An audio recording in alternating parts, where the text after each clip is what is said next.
আপনি অয়ন, যার সাথে রুষার বাবা সিদ্ধার্থ সিংহ ওনার মেয়ের বিয়ে দিয়েছেন। কি ঠিক বললাম তো রুষা? প্রেম আর পারাস যেই বুঝতে পারে যে এই গরিব লোকটা আসলে এই সুন্দরী মেয়েটার স্বামী, তখন রুষাও তাদের সাথে আর ফ্লার্ট করতে পারে না। কিন্তু তারপর তারা তিনজনে মিলে অয়নের দারিদ্রতা নিয়ে ঠাট্টা করতে থাকে। আচ্ছা অয়ন দাদা, আমি শুনেছি আপনি নাকি একটা ব্যাংকে চাকরি করেন। তা কত টাকা স্যালারি পান? এই তিনটে ছেলে সমানে অয়নকে অপমান করছিল আর হাসছিল। ওই 12,000 মতো পাই। কত বললেন? 12,000। কখনো কখনো বোনাস পেলে 15,000 মতো হয়ে যায়। ভালোই স্যালারি পান আপনি। আমার জুয়েলারি অ্যাকাউন্টেন্টের স্যালারির অর্ধেক, তবুও আজকালকার দিনে এটাই অনেক।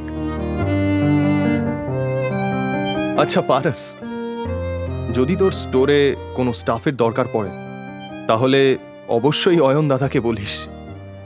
ওনাকে দেখে কর্মঠ মনে হচ্ছে, আর আশা করি ওনার কাজ তোর ভালোই লাগবে। হ্যাঁ হ্যাঁ, নিশ্চয়ই প্রেম, নিশ্চয়ই। 20-25 হাজার টাকার চাকরি তো আমি ওনাকে দিতেই পারি।